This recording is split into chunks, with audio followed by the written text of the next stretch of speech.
Hello and welcome back to WD18, the Watford fan channel. Welcome to another midweek show. We're doing more of these at the moment, and I'm loving doing them. Unfortunately, no Jacob today, so you're all stuck with me presenting. But I'm joined by Charlie Zazzera. Charlie, how are you, mate? Yeah, I'm all good. I've just realised my dog's in with me, so if you hear any weird noises, that's Leroy. Love it, love it. I just want to kick off the show today. We've got a lot to get through in the next half an hour. First of all, like and subscribe if you haven't already. Make sure to check out the WD18 Cup. Charlie, I put a tweet out earlier asking for people's unpopular Watford opinions at the moment. Throwing you a bit under the bus at the moment, asking you straight up. But if you had to think of an unpopular opinion now, what would you go for? I don't know. It kind of refers me to we had a conversation, didn't we, earlier in the week, and you asked, "Has the Pozzo's reign been good?" And I kind of looked at the last season, all of our reigns, and counting how many good seasons we had. And I think we've had 7 out of 11 positive seasons, obviously including 5 of those in the Premier League. So I don't know if that's probably unpopular at the moment, but I reckon the last, what was it, 1, 2, probably last 4 out of 5 have not been good. So that might be a popular one that's going to inflame the comments, but that's just the only thing that's come to my head after you've given me that hospital pass. So thanks for that. Apologies about that. I had to. The question I asked on our group chat was, when the Pozzos eventually do leave, will Watford fans view their time favourably on the whole? Because despite the chaos of the last few years, which have been terrible, the first bit of their reign, the first 7 or 8 years, as Charlie said, were quite good. So let us know how you will view their reign when they do leave the club, which hopefully will be sooner rather than later, but we won't go into that today. Let's kick things off, first of all. Just touch on the Southampton game, which neither of us managed to watch. Charlie, you listened to the game as well, didn't you? Yeah, I was going to say what game. I listened until 2-0 and I thought, I hate listening to football on the radio. It's the most pointless game in Watford history.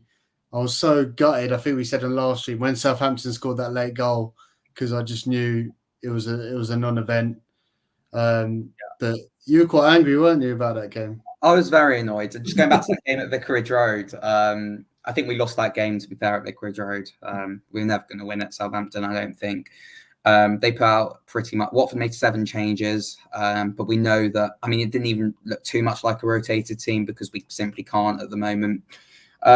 I was very annoyed, not with the players or Val. I mean, I was with Val, but then again, on reflection, he couldn't change it too much because he just doesn't have the squad for it. But I think what's rearing its head again now is the frustration towards the Pozzos, because Val ultimately has been let down. And I know people will say that Val said in press conferences that he's happy with the squad and he's happy with the numbers, that sort of thing. He's never going to come out publicly and say that he's unhappy with the squad that he's got or he's unhappy with the ownership, because he just loses his job. And I'm happy for him just to sort of stay under the radar as much as he can, really, keep saying the right things. And I'm sure he's having the right conversations behind the scenes. I just think that the fact that we couldn't rotate the team too much and the fact that the players look absolutely exhausted now comes down to one man, and that's Gino Pozzo. Charlie, the debate is coming again. What's good to see is that a lot of the blame is directed towards upstairs rather than what's the players on the pitch. A man who has been in the spotlight recently is Val, to be fair. Some questions on him. I'm a big fan of him. I'm not going to criticise him at the moment. I think it's a difficult landscape to work in at Watford. Where do you stand on him at the moment? Do you think he could be doing better? Do you think we're overachieving? Do you think where we should be? Even underachieving at this point? I certainly think he hasn't done everything absolutely perfectly. But on the whole, I think he's done a good job. I put out a tweet. I was interested with all the noise going on, and I wanted to review what everyone in the Championship's done in terms of how much they've spent, what profit they've made, incomings, outcomings. And I think we've spent 4 million this season, which will be Rajvic and only Georgie. Without the Georgie sign, it'd be even less. I think we're about 15th. I don't know if you've got my tweet there or you can get it up. But I think we're 15th in the most amount we've spent. You can compare that to kind of Stoke, who have spent another 20 million. Stoke signed a striker called Ryan Ryan Miemme, who I think cost them 4 million, and Rajovic has got probably double the amount of goals in him. So I think with what Val's had to deal with in terms of incomings, I think we've let go like around 20 players. I think he's done a really good job. I think around the Christmas period, everyone was buzzing and there was playoff talks because we went on that brilliant run. We beat Hull, we beat Blackburn, Preston, and the team looked really good. Obviously, we've come into a bad bit of form, and I think in some quarters it's very over top reaction. But I think Val on the whole has done a really good job with what he's been given.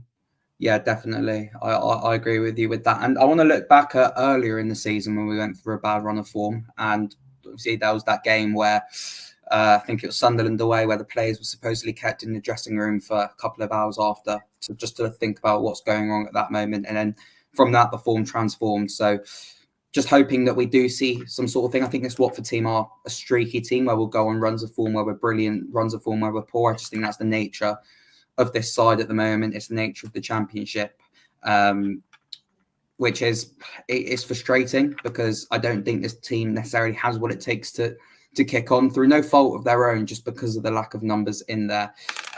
Is there anything of note you want to touch on with the Southampton game? Defending in the second half was quite poor, wasn't it?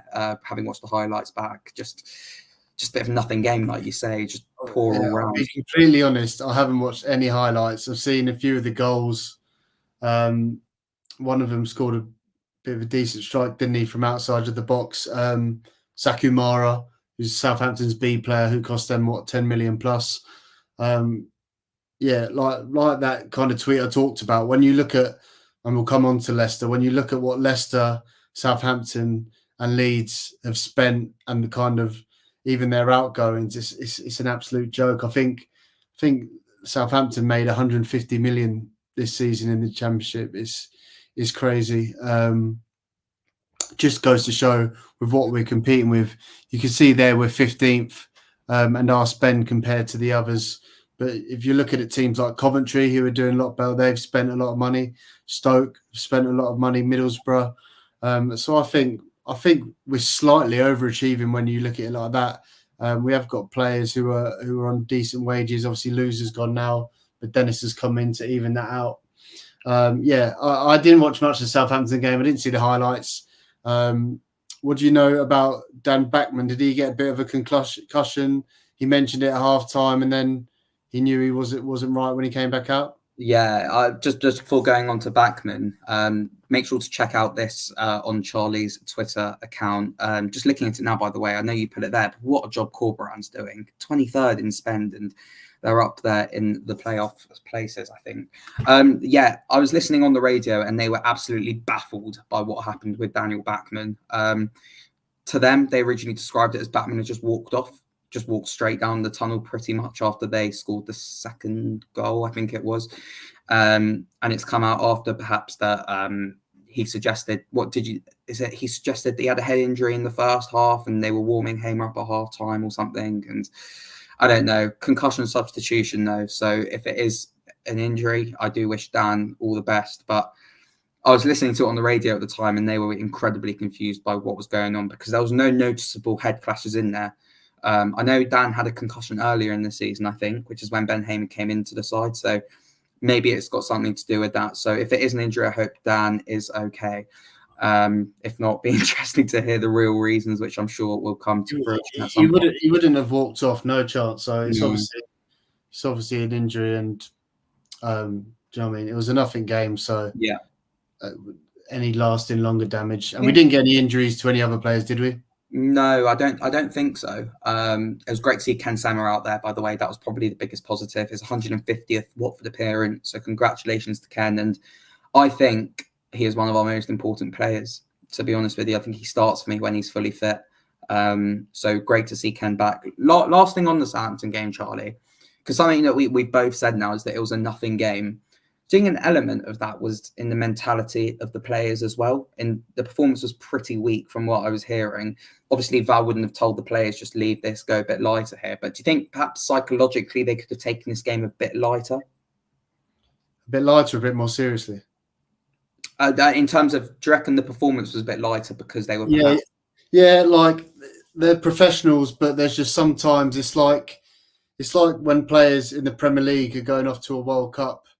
Do you know what I mean? They're just like, Yeah. it doesn't matter what you say, you just will not give it 100% because you know what's at stake. And if we had any big injuries on that game, and with Leicester coming up, so it's hard because I saw different opinions. Some people go, "Nah, look, we should go strong. We should go for it. They'll play a weakened side.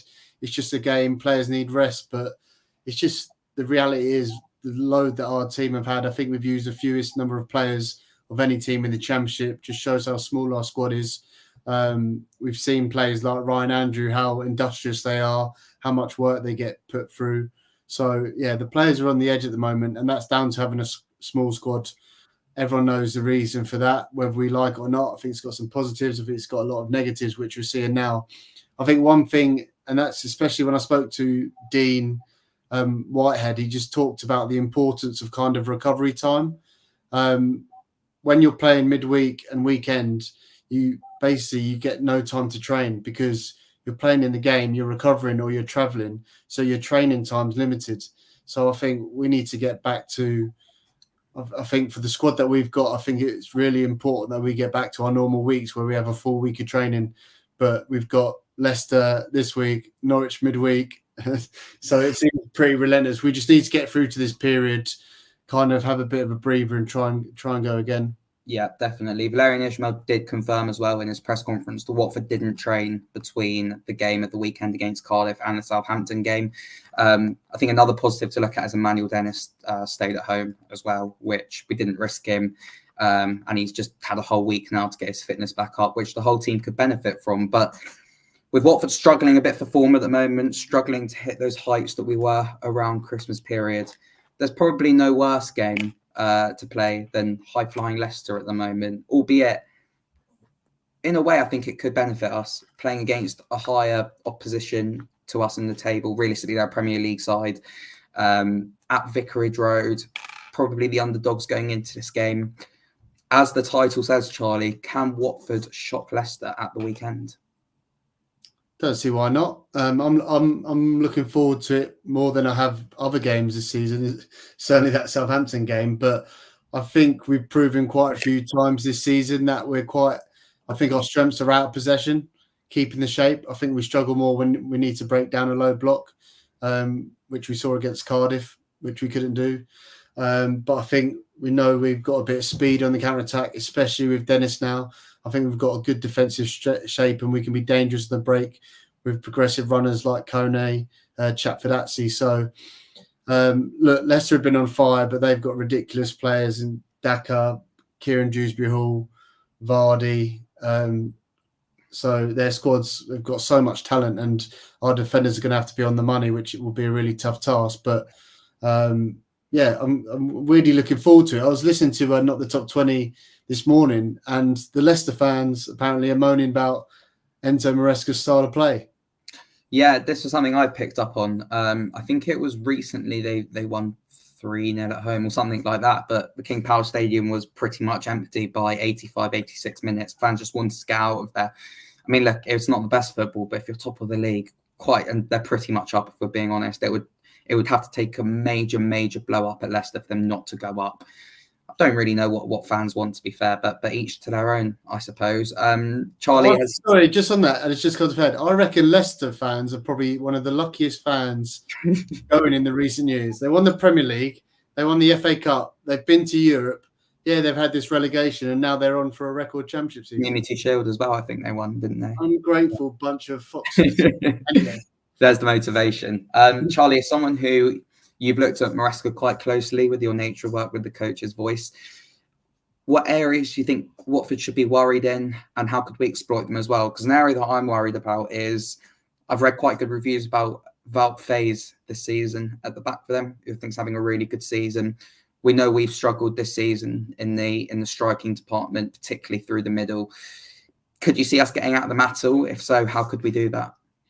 Yeah, I think in the wide areas, I think they build up in a 2 or a 3 sometimes. So they're fullbacks when you've got like Ricardo Pereira inverts, and he's been doing a great job for them this season. Look, their game's all about kind of slow build up control, but when they're in the final third, they've got so many numbers. They've got wide players. They've got 2 10s running into space, and then they've got either Vardy, Daka, Iheanacho. Is he at AFCON? By the way, shout out to Truce Con, who is Troy Deeney's. Troy Deeney's taught him well with the penalty conversion, so it's great to see Truce doing well. Hopefully, he can go on one better and lift it for Nigeria. But it's good to see him doing so well. Sorry, what's to say? And Leicester, yeah, slow build up. I think where we can get at them is the wide areas. That's why I'm excited to see Dennis. When we win the ball in that transition, we need to get at them quick because they'll either have 3 players at the back where they're going to be moving about, and that's where the space is going to be. So we need to be quick in the turnovers, in the transition, but we do need to be clinical because I don't think they're going to offer us too many chances, maybe 3 or 4, but we need to take them. And we need to be good defensively, which I think that's the side that I'm more worried about. What about you? Yeah, I am slightly worried about it, to be fair. I mean, we've seen so many times over the years that when Watford are up against it, we do somehow produce a performance. But I just think, as Mark says here, the likes of Ndidi, Pereira, James Justin, all coming back. I do take positives from the fact that we were in the game for so long at the King Power. And obviously, we know that was sort of the start of, Daniel Backman coming up, getting sent off that game, and Jamie Vardy coming on and scoring twice. But I think we can perhaps build on that and be a bit more clinical, take our opportunities, create a bit more. The question is just where does that come from necessarily? And I just think Leicester are going to have too much, particularly in those forward areas, which I'm slightly worried about. I think alongside whoever plays next to Wesley, who I think Leicester could exploit, whether it's Ryan Porteous, if he man marks like we've seen throughout this season, that will leave space in behind. Sierralta's not the quickest, and neither is Matty Pollock. So just on that then, who would you partner with Wes Hook? Because that's another conversation at the moment. I saw a lot of people saying Porteous didn't have the best game against Southampton. He lunged into a tackle during the second goal, which I saw back. No. So, yeah, who would you go with to partner Wes Hook? I'd stick with Matty Pollock. I know I said I was worried with it, but I think he's probably the best out of them at the moment. Yeah, I fear for them with the pace. My gut's telling me Porteous. Again, we know it's a risk, but I think he's got a bit more pace than everyone else. And I think his passing is probably the best out of the 3. So if we do win it high up where he's being aggressive, and we have seen examples, I think against Ipswich, obviously they're a similar level team, they've been punching above their weight, but I thought Porto actually had a good game there. So I might think for pace and passing ability, this might be one for Porteous. Thing is, our fullbacks are pretty advancing. I'm thinking if we had someone a bit more conservative that could kind of play alongside, I don't want to say Mario Gaspar, but do you know what I mean? Like or Lloyd Doyley back in the day, someone who can kind of fit in to make it back 3 if Porteous goes in.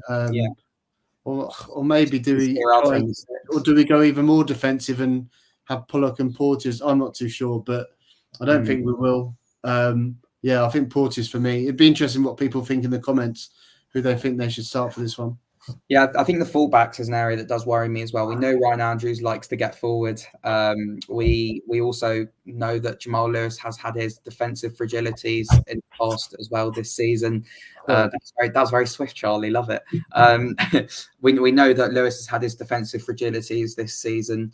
I think that's an area that will be concerning as well. And whoever's playing out wide, Ken Sema, I assume, has to be on the left because he can provide that defensive cover. Whoever plays on the right, whether that be Mateus Martins, Asprilla, even Dennis, will have to provide that defensive cover, as well the likes of Jake Livermore. It's such a difficult game. I'd be very pleasantly surprised if we got a result here, just because I can't see anything other than a Leicester win. It's difficult.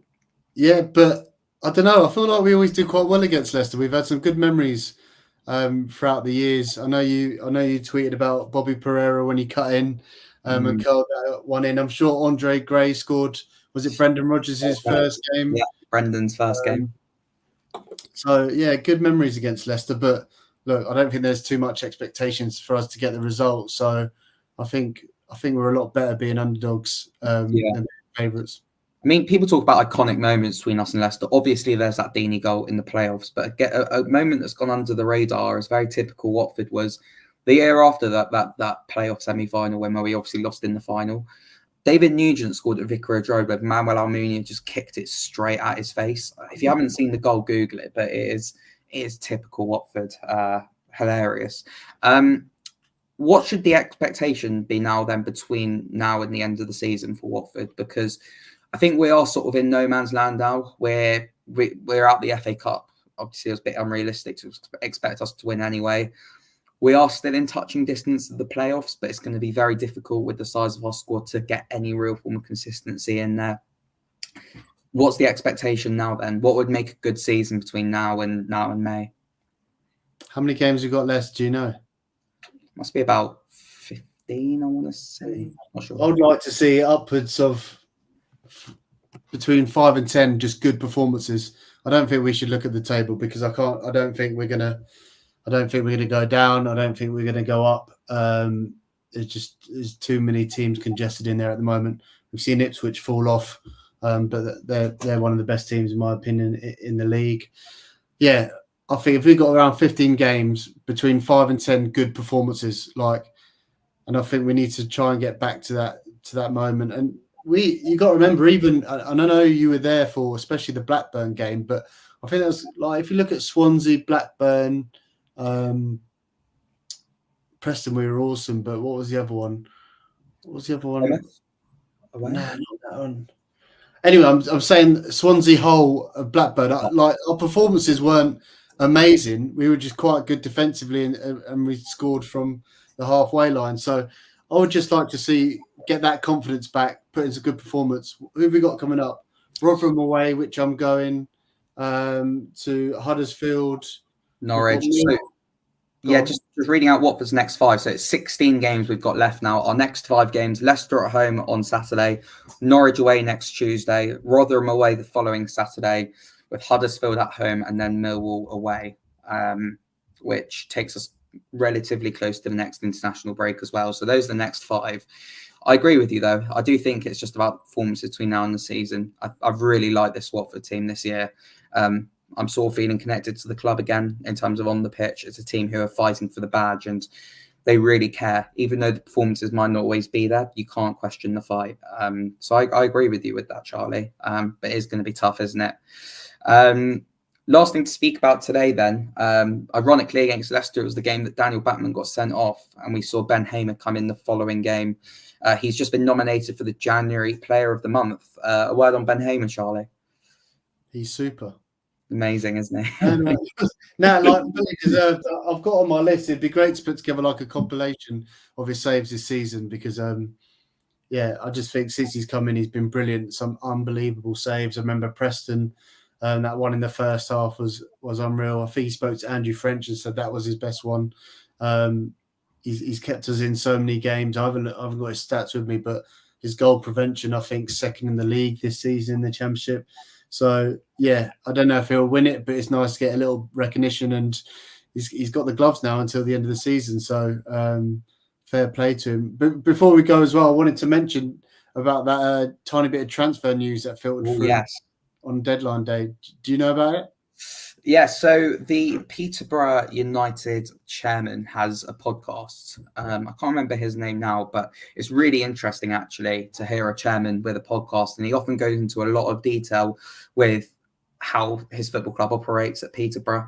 I think he mentioned previously a few years ago that Watford tried to sign Ivan Toney. A few clubs were after him, but he recently came out and said that Watford wanted to sign on deadline day Hector Kripanau. I'm not sure if I'm saying that right. Kyprianou, I think maybe. Kyprianou. We'll go with that. Apologies if we have got your name wrong there. If he is watching this, getting ready to come to the Orns next season. But I'm not too sure much about him, to be fair, but it's good to hear that Watford were active. Charlie, what do you know about the player? Is he someone big loss that we've not got him? I don't know.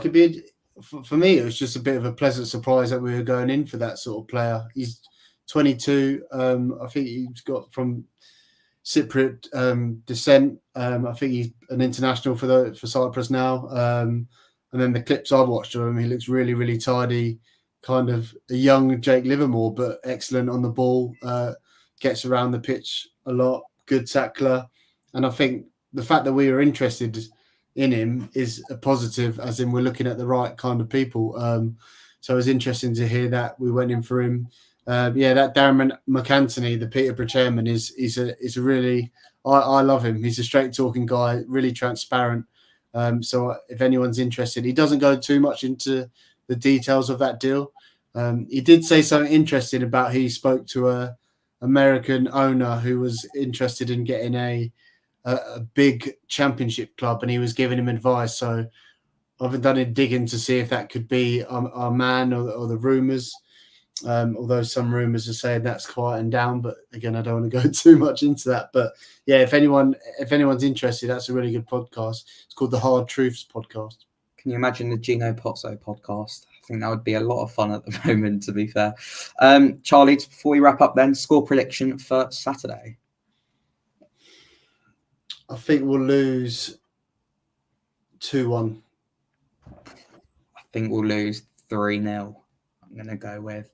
I think they'll have too much for us. I think we'll probably leave the game saying that the effort was there, the desire was there, bingo card, the intangibles were there. But I just think they're going to have too much for us, as they have done for a lot of teams this season. I think they're coming off the back of a 5-0 win against Stoke as well. So should Dennis start, in your opinion? Yeah, I think so, definitely. Having not played midweek, I think it will definitely freshen some legs up and give us some pace on the counter attack. Would you give him the start? Yeah, I thought he looked like a level above against Cardiff. He looked lively. He lifted the team as well, didn't he? Yeah, so get him from the start. Try and get him on those turnovers using his pace. He could be the key. If we can get a tune out of him until the end of the season, it'll be a real positive. I just want to get back to kind of that positivity, because I do think it's been a lot better season compared to last season. And the last thing we want is kind of negativity rolling into the summer. So, fingers crossed we get back to winning ways. 100%. Thank you so much today for joining me, Charlie. As always, a pleasure. We'll be back at the weekend. We'll be back on a live stream talking through Watford against Leicester, where hopefully we would have surprised them and got 3 points. Make sure to check out our post-match pint against Stoke. Apologies about the audio in that corrupting, but Jacob did the best that he could to get it back going. You're on the helium. It was hilarious, actually, listening to it back. It's quite entertaining. Make sure to have a look. Not necessarily for the Watford news, but just to hear our voices sounding incredibly all over the place with that. Make sure to check out the WD18 Cup on our socials. This video is brought to you by the Mad Squirrel. Make sure to drink responsibly. And we'll see you all soon. Up the Hornets.